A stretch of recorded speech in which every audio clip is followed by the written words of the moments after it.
didn't see you come in. You're just in time. I was getting ready to cook up some prints in the kitchen. Give me 1 second.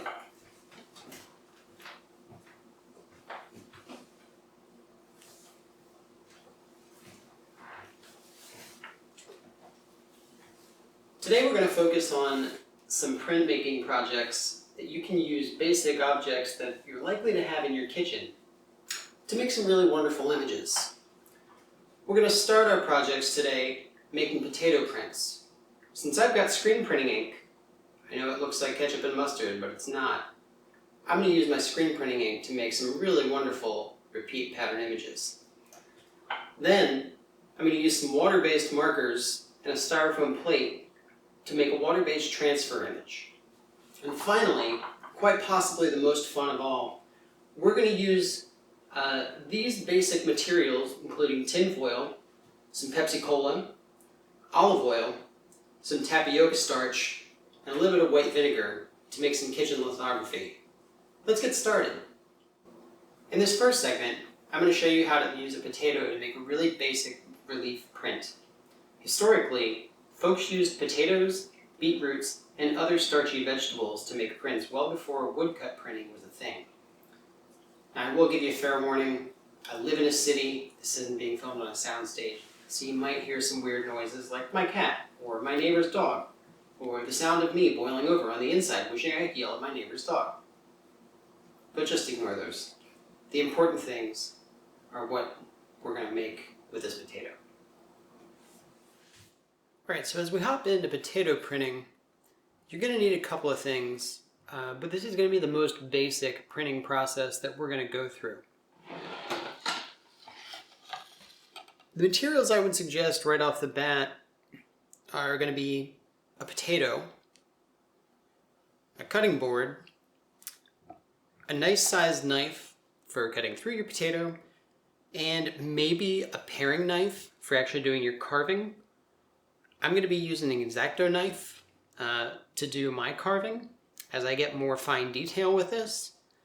But again, use what you have at the ready. As I've already done my prep work ahead of time, and I've got a potato that's already cut in half, I'm going to swap this out. So I don't need this knife, and I'm going to use the X-Acto knife. You can try to use a Sharpie to draw out some of your design on this surface, but what you might run into is that this is a relatively wet surface, so it's going to be resistant to a lot of things that would otherwise mark up a surface for you. You could try a sweet potato. That might be a little bit more dry, but I'm going to wing it. I'm also going to have my compost at the ready so that I'm not wasting anything. But just be really careful as you're doing this. The design that I'm cutting for this particular block is fairly simple. You'll see why once we get into printing, because it's ridiculous and I love it. But I'm treating this the same way that I would any other relief print. I'm going to start by making a release cut and go in here and clear out this first section. And I'll do the same thing over here, trying to keep my hand out of the way, as I don't really think this print is going to look that good in blood.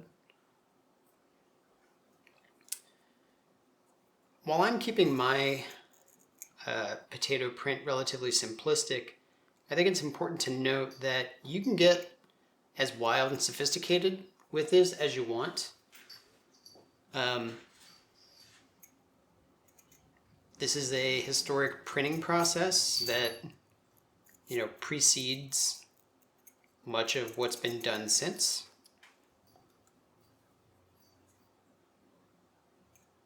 So there's obviously a wealth of stuff to pull from.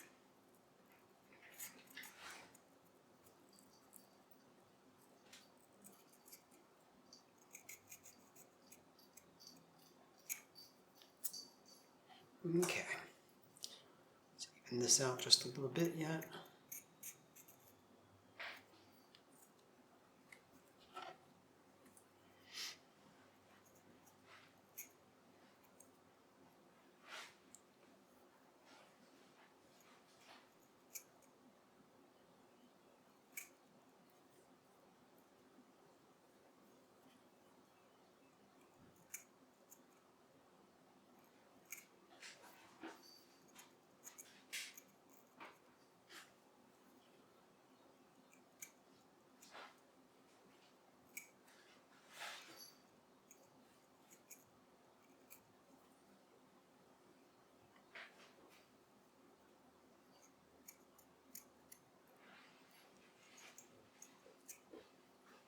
And I think I want to go through here and try to round these out a little bit.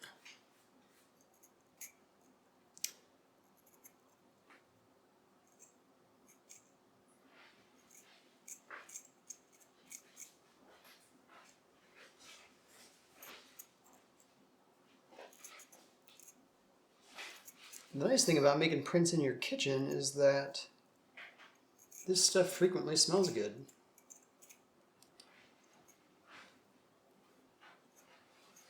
Also, my cat is using the bathroom because this isn't a real cooking show on a soundstage. So I hope you'll forgive him. He's being a good boy.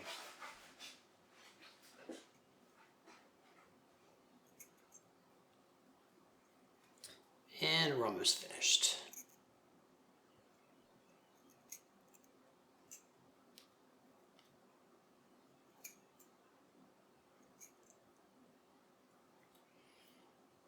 All right, so this block is finished. We're going to move compost out of the way. We're going to get the knife out of the way.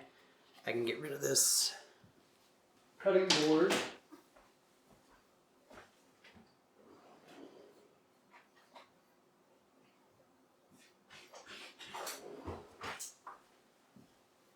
So since what I've got on hand is screen printing ink, this is what I'm going to use to print with.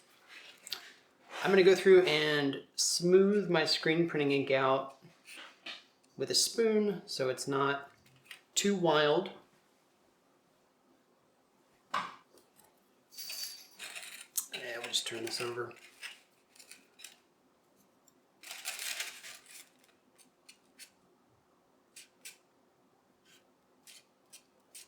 I just want to give myself a nice flat, mostly flat bead of ink to work with. Otherwise, I'm going to get ink everywhere I don't want it, and it's going to be a really, really inconsistent print.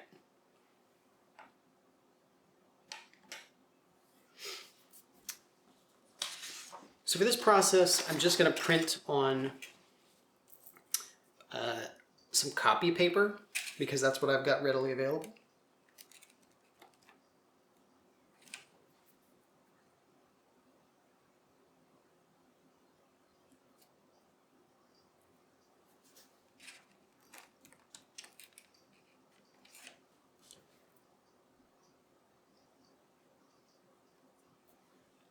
And I want to print this in such a way that I start to create a nice repeat pattern.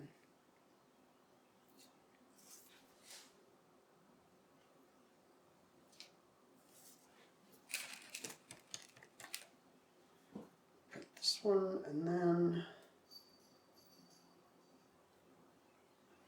I'm going to leave a gap.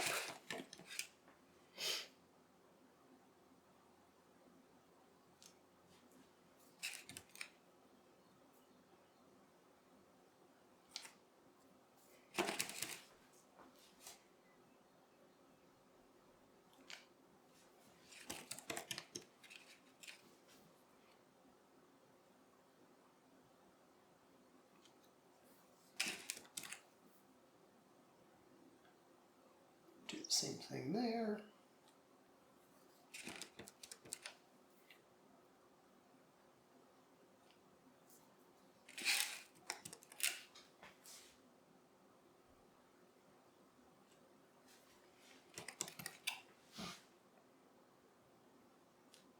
You can see the printing on this goes pretty quickly.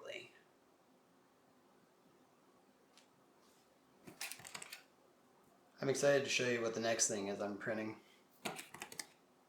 It's, as per usual, real stupid.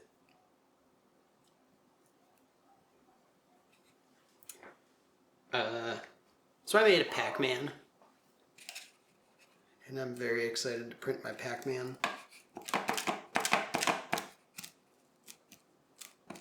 I'm going to dab that off a little bit, try to get a relatively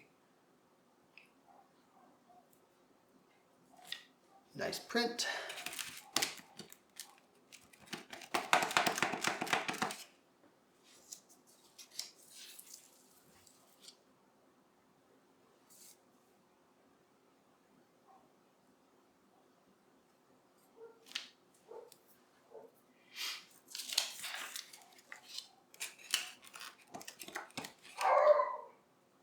I think this is one way to have fun with a repeat pattern. But you can do whatever you want. And I'm using a non-toxic water-based ink, so if I get it on my hands, no harm, no foul. And I've made this beautiful print. Wow, that was fun. That Pac-Man print turned out great. Now I'm going to show you how to make a really simple water-based image transfer using some washable markers and any kind of styrofoam that you might have sitting around your kitchen. I'm going to use a styrofoam plate. You might have some other options too, like takeout containers. But let's get into it. Alright folks, so we're going to get started on our water-based marker transfer prints. I'm going to start with a styrofoam plate, but if you have a styrofoam takeout container that's fairly recent, you can always wash that up and use that as well. So I've taken my plate and cut it into a plate. The first thing that I want to do with this before I even think about putting an image on here, and you can see I'm wearing gloves, I want to make sure that I clean this surface.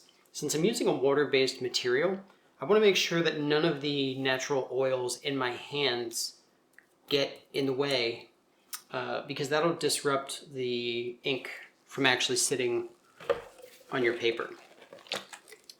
So I'm just going to use a sterile pad, and I'm going to wipe this down really gently with some white vinegar. It doesn't have to be anything terribly ferocious. Then I'll take a dry sterile pad and wipe that dry.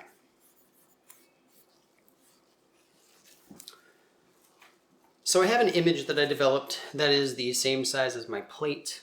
One really quick aside is if you are kind of going crazy trying to think of things to do while you are at home, getting back into drawing or getting into drawing for the first time is a really fun adventure. The other morning at breakfast, I set up this very small still life with my cup of coffee and had a good time with it. So to transfer my image, I'm going to use a ballpoint pen. I want to use the ballpoint pen because it's got a nice metal tip, so it will make an impression on the surface. But we're also going to trace directly onto the plate at some point, and I want to use an ink that's not water soluble. So when I go to make my print, I'm not going to see this ink. So I'll start by placing my image over top of my plate. If you feel more comfortable, you can tape your image down, but I'm just going to go for it. I don't need to kill it when I'm putting pressure on my image. I just need to make an impression on the surface of the styrofoam. So it's also important as you're holding your image down to be careful that you're not creating impressions elsewhere. We only want to impress our image. We don't want to make an impression of anything else.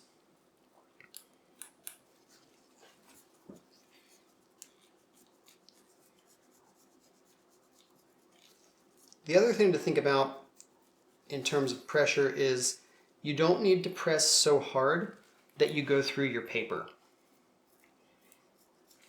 It's not a big deal if you do, but you're going to have a much better time if you work up the impression over a couple of passes instead of just trying to go for it all at once.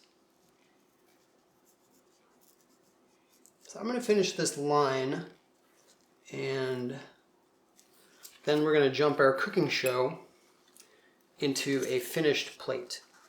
And as I move up and down, you can see the impressions that are already there.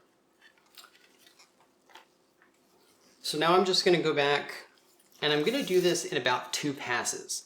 The first pass, I just want to kind of reinforce that line. On the second pass, I'm going to try to get a really nice deep channel for each of these lines.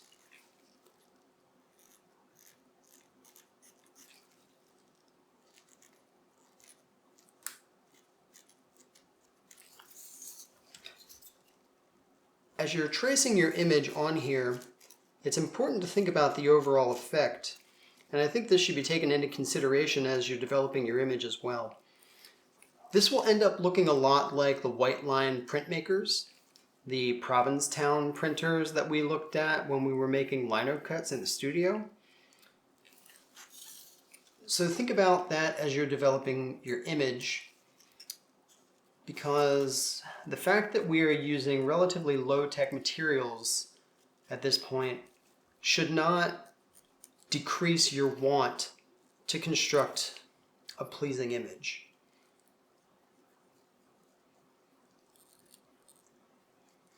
Okay, so now again we're going to jump forward in time to a finished plate. I've gone through, I've reinforced all of my lines, I've made sure that they are nice and deep. Put my ballpoint pen aside, and I'm going to pull out my water-based markers. These are washproof. You want to make sure that they are washable. I'm sorry, not washproof. They are washable markers. For your image to transfer correctly, these have to be washable. So that's an important thing. Otherwise, there's no real quality restrictions. I'm just using cheapies that I bought at Walmart. But I would encourage you to use any that you have at your disposal.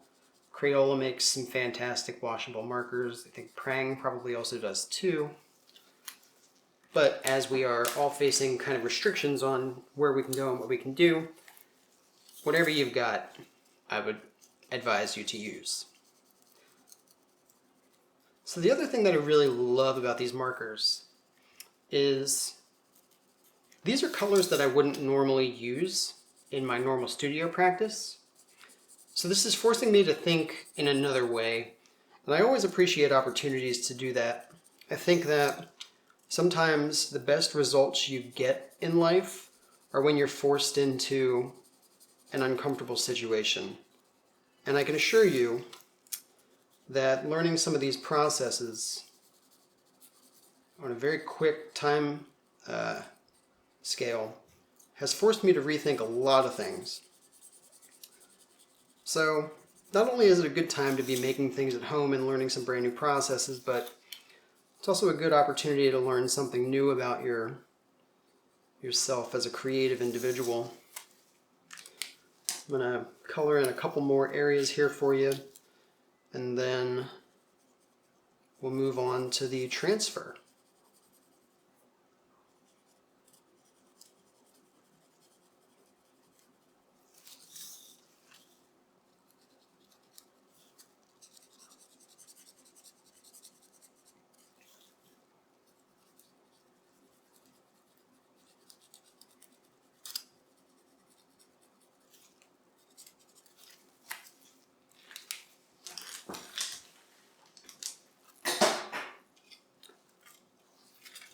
So you can see, this is my final image once I've put on the color down. The ink is relatively dry at this point. So I'm going to set this aside, and I'm going to need a sponge with a little bit of water and a piece of paper to print on. What I'm going to do, I'm going to wet this piece of paper with a sponge. But my warning ahead of time is that you don't want to press too hard. You don't want to soak this. You just want to lightly dampen it.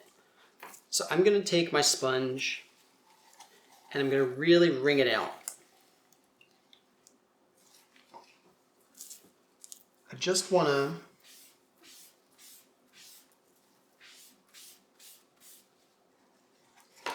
Maybe that's not enough water. So let's add a little bit.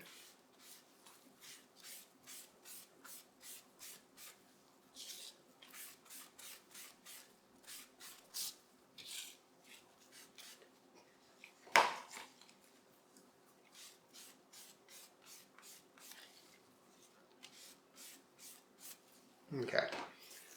I'm going to let that dry just a little bit.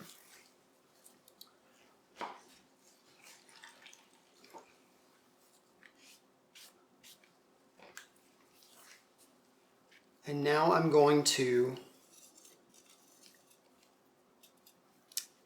very carefully place my paper down, and once it's down, I've committed. There is no more moving it around. I'm going to grab my dry sterile pad and I'm just going to massage the back of it nice and good. Give it a little burnish.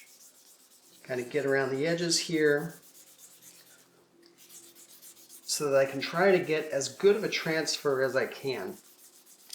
That ink needs to reanimate in the damp paper, so I'm going to give that just a minute. And let's see what we got.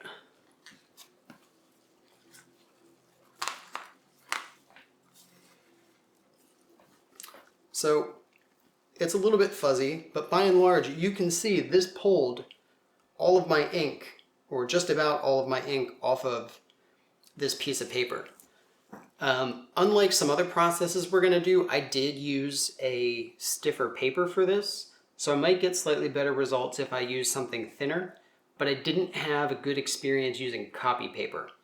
I had a lot of ink running into other areas it wasn't supposed to be when I used copier paper. So if you've got some construction paper or even some heavier duty fine art paper like some Reeves BFK, maybe some R88, that might be your best bet. Those water-based transfers really were exciting, huh? Now we're going to get into what's arguably the most technically difficult technique that we're going to handle today. We're going to tackle a little bit of kitchen lithography. The kitchen lithography is a process that works based on the premise that water and oil don't mix. My extra virgin olive oil and bottle of water aren't just practicing social distancing, they actively don't like each other. We'll find out how in a minute. Alright folks, for our final and likely most technically difficult process, we're going to get into some kitchen litho.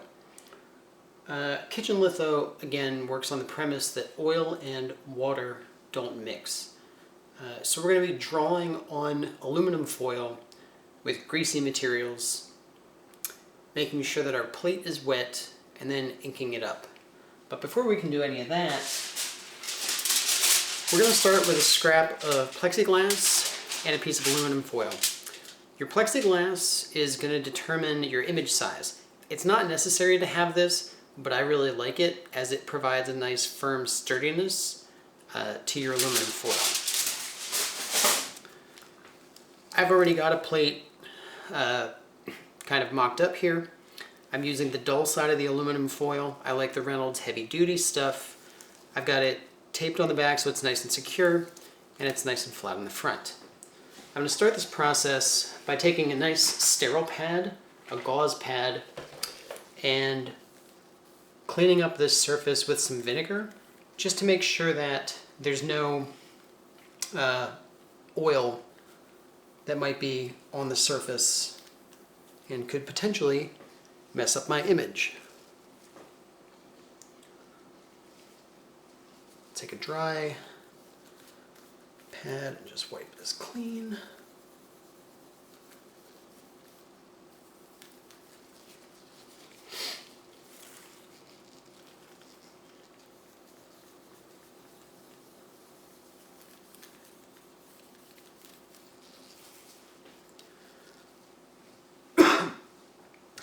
I'm going to have to give this a second to dry, so while that's drying, we can talk about drawing implements.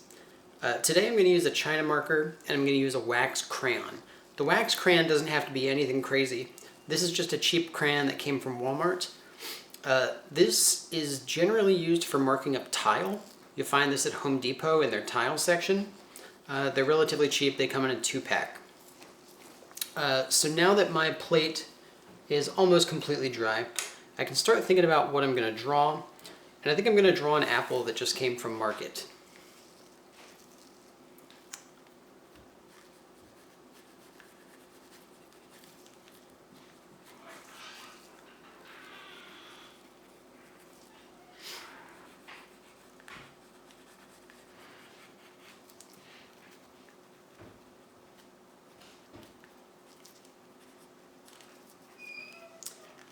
Really dig the Honeycrisp apples. They got these nice striations on them. They kind of feel a little bit like a cross contour drawing.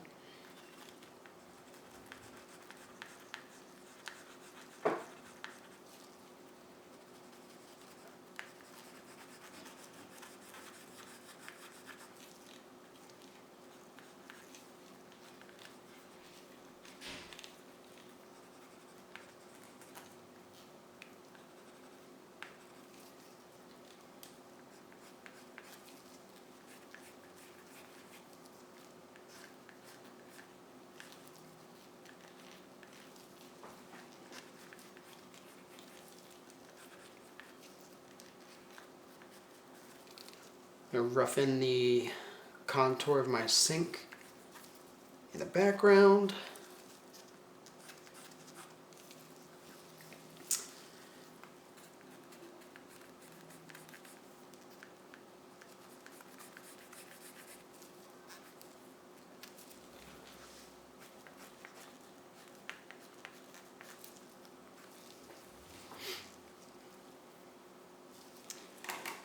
And then I think we'll fill some of this in up here with a wax crayon so you can see what that's like.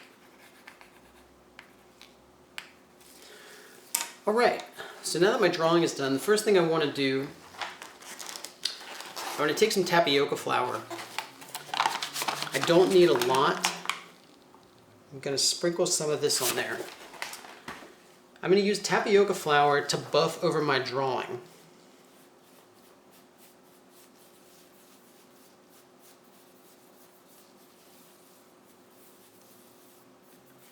If you don't have tapioca flour at the ready, I completely understand.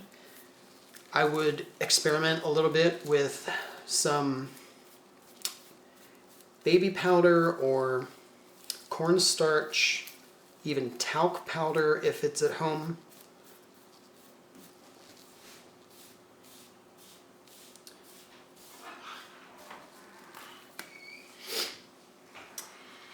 Now that we've buffed our plate with some tapioca flour, we're going to use some very basic cheap pancake syrup to replace the gum arabic in our process. We want to just buff this lightly over the entire image. We don't need to use a heavy hand in this process.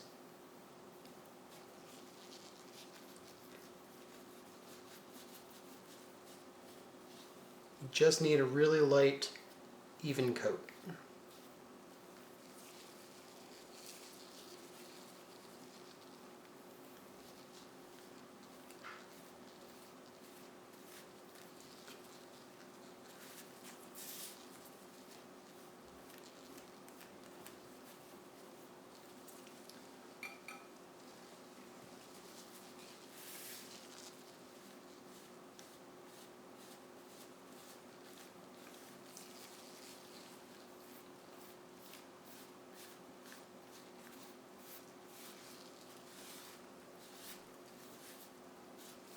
Okay. Once that's a little bit dry, we can move on to our etch. For the purposes of our etch, we're going to use cola. I'm going to use Pepsi, since that's what I've got available to me. Again, I don't need a lot. That should be plenty. But I am going to etch for about 2 to 3 minutes. We want to keep the Pepsi active on the plate. And about halfway through that time, I'm going to add some fresh so that it helps give it a nice even etch.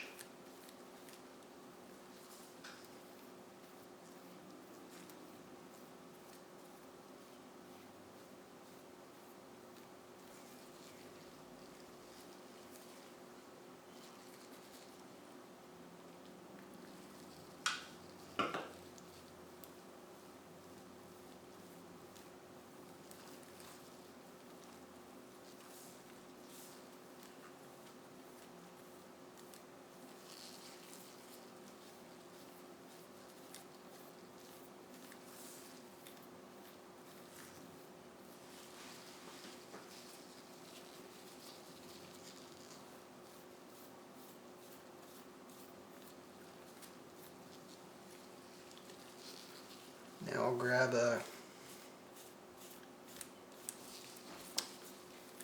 brand new clean sterile pad and we'll just wipe that up.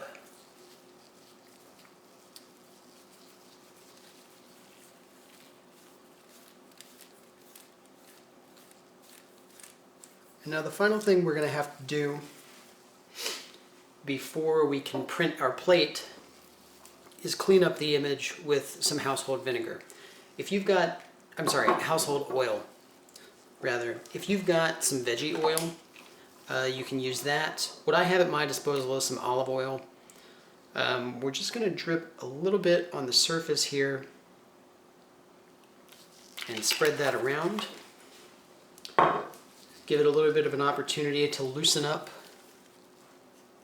the drawing mediums. Again, we're using a relatively light hand. You can start to see in here my drawing is beginning to disappear. The wax crayon takes a little bit longer to dissolve than the China marker does, but as you erase your image, you will start to see a ghost of your image pop up.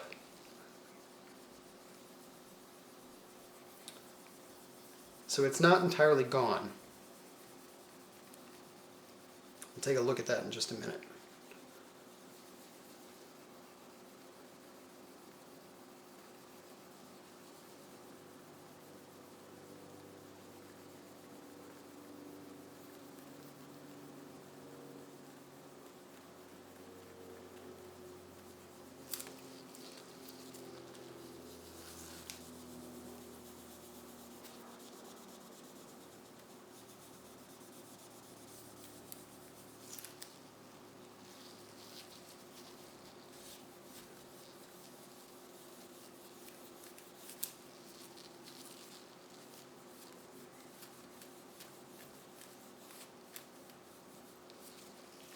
Alright, I don't know if you can see this, but you can see that my image is still there, but it's a ghost of the original drawing. We're going to take a quick break. When we come back, we're going to print this. Hi there, friends. Don't you hate when this happens?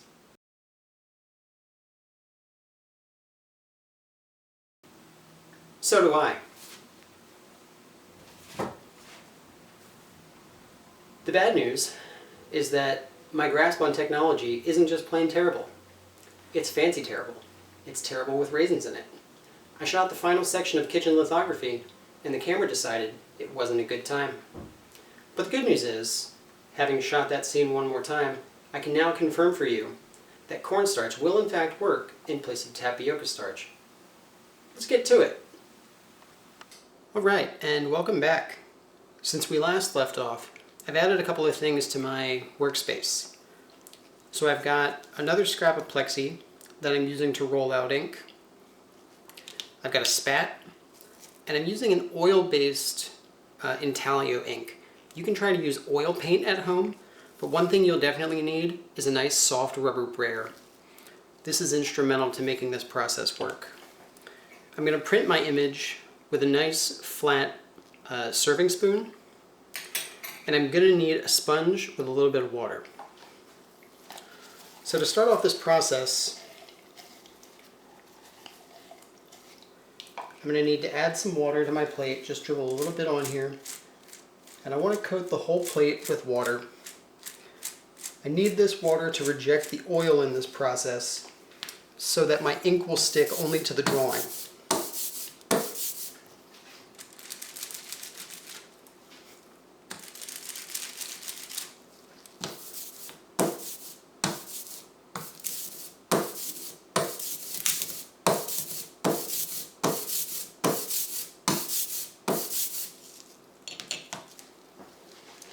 I'm going to wet my plate one more time.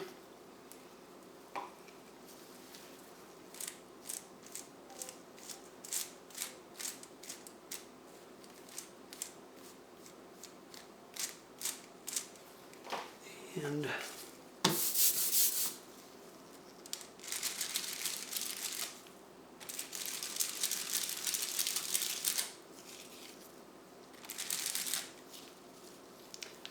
now I'm going to go ahead and print it.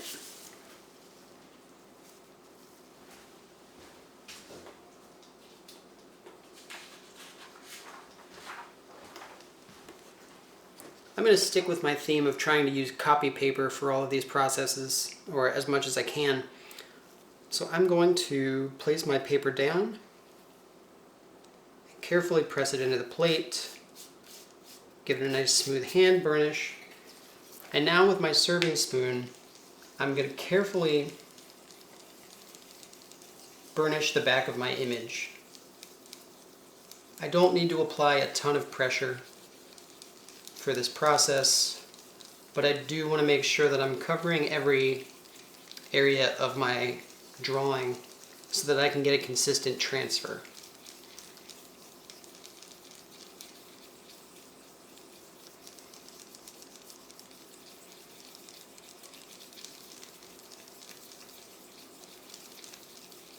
Okay, so let's see how that turns out.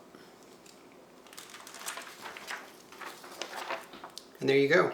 There's a kitchen lithograph. Whew. Kitchen litho was challenging but rewarding. I hope you had as much fun as I did today.